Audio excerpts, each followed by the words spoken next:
Today, I'm going to provide some information about how to navigate the graduate school application process for programs related to natural resources and environmental sciences.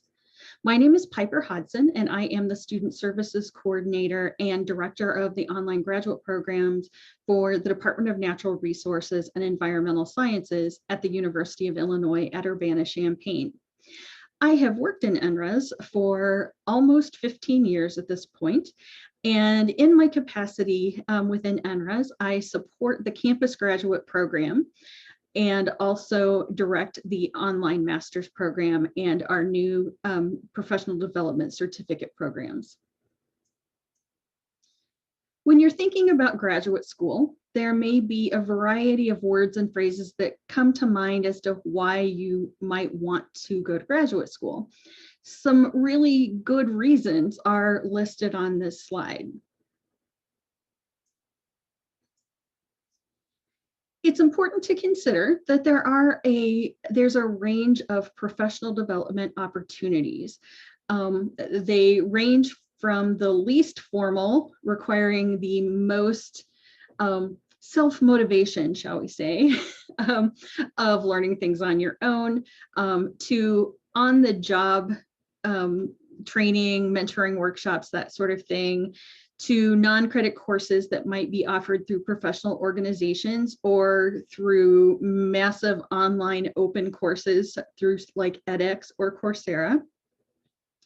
Those usually are significantly cheaper options, but they also typically require more sort of self-motivation and self-structuring to achieve the professional development that you might want to achieve. You get a little bit more formal in certificate programs and then particularly in degrees. So while degrees are the most expensive, typically, way to pursue professional development, that's not necessarily always the case, especially if you're paying for professional development to a for-profit group. But yes, there's expense, but what you get with that is you get a depth of learning and reflection that is provided and motivated in you that you won't find in other types of opportunities. One of the important things to realize is that graduate school is not just one thing. In fact, there are several different types of graduate programs. So it's a much more complex question, should I go to grad school, than asking about just one thing. So there are professional programs, graduate programs, and then some that are a mixture of the two. Professional programs are often tied to licensure for some specific career. So engineering, landscape architecture, law, medicine, all of those have licensure requirements. And those programs prepare you for those licensure requirements. In these, the reputation of the department and the university are really key components in what makes for a program that's going to set you up well. It's going to look good when you put it on your resume. In these programs, the assumption is that the student is going to pay tuition. And while there may be scholarship programs, typically these are not the type of programs where you're going to find instances where there are assistantships where essentially you get paid to go to school. And another difference is that typically research for scientific publication is usually not the primary focus of these kinds of programs. When we're thinking about graduate programs, the two degrees that we're typically thinking about are the Master of Science and the Doctor of Philosophy, the MS and the PhD. So the Master of Science comes in two forms typically. Most of them out there are research focused and they require the completion and defense of a thesis. But there are others that are focused more on coursework and on professional practice rather than on research. And so in natural resources and environmental sciences at Illinois, we actually have both options available. The Doctor of Philosophy is definitely a research-focused degree. The point is to learn to be an independent researcher. So when you're comparing graduate programs, the reputation of the potential advisor and the relationship that you think you would have with the potential advisor are really crucial. They are, in many cases, they're actually more important than the reputation of the school as a whole. Sometimes even as the program, because your advisor will have by far the biggest impact on your life during the period of time that you're in grad school. In these programs, though, you will find that for many of them, there are opportunities for your tuition to be waived, and maybe even for you to receive a stipend, so to get paid while you go to school. Usually that comes in the form of a teaching assistantship or a research assistantship. And in these programs, research for scientific publication is really the focus of the programs. So as I said, there's a lot of different types of programs. So there's professional programs, graduate programs, and then there are even some that are mixtures.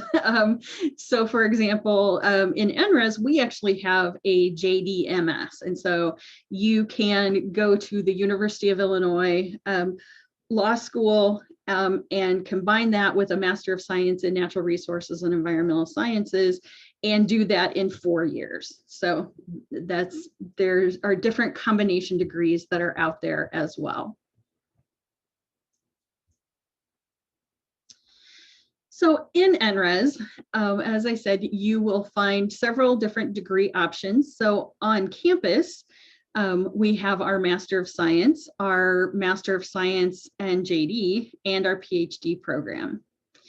We also have online programs available. We have a Master of Science that is non-thesis based, although we do have a couple of online students who have successfully requested to do a thesis.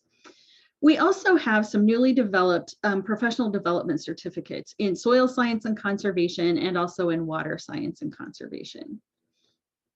And you should stop by the NRES booth if you would like to talk about these, or just request to connect with us, and we will we'll get you information about them.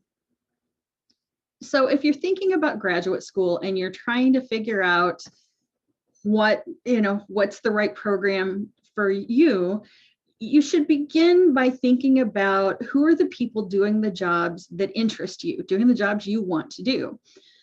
What degree do they have? Where did they go to school? Those are great ways to start.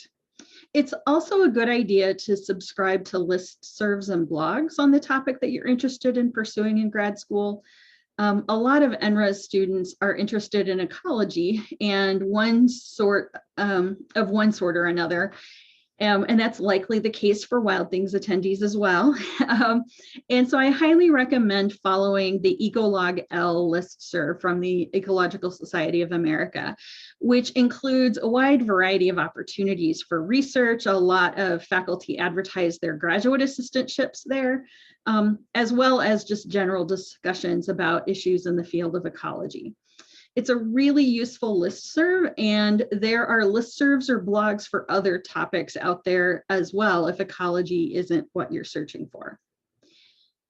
It's also a good idea to peruse and, to the extent possible, become actively engaged in related professional organizations, whichever ones are relevant to your professional interests. And then there are also specialized professional organizations out there that you may be interested in joining, such as the Association for Women Soil Scientists or Minorities in Agriculture, Natural Resources, and Related Sciences. These are some of the places that you can begin to explore grad school options. So once you figure out where you want to apply, how do you maximize your chances of admission? Well, it's essential that you carefully read the program's website and follow the instructions that they list. For graduate programs, especially those that are research focused, you may very well be required to identify a faculty member there who is willing to serve as your advisor. But whether or not that's the case varies from program to program. And so make sure you read their instructions carefully to see what exactly they require. Some programs require the GRE, some do not. You want to read what is it that they want to see in the statement of purpose or the personal statement. And how many letters of recommendation or reference do they want? And what are the specification for those? Do they want those from particular types of people? Do they have to be academic, or can there be professional letters? You want to read for those kinds of instructions. You will definitely have to seek letters of reference. And so it is key that you maintain relationships with faculty members, because you may need an academic reference, at least one. And so you don't want to disappear from the lives of every single professor you ever have and then be wanting a letter later. So maintain relationships with those that you have that you had a meaningful relationship with in undergrad. Make sure that you ask early and give them plenty of time, and provide them with your resume and your statement of purpose, indicating any topics that you'd like for them to highlight. And as you're preparing to apply, make sure that you're preparing yourself to really articulate why you're seeking the degree and why you're seeking the degree from this particular program in this particular area. And if you have any weaknesses in your record, then you want to be prepared to talk about how you've overcome those. So I'm happy to entertain any questions you might have.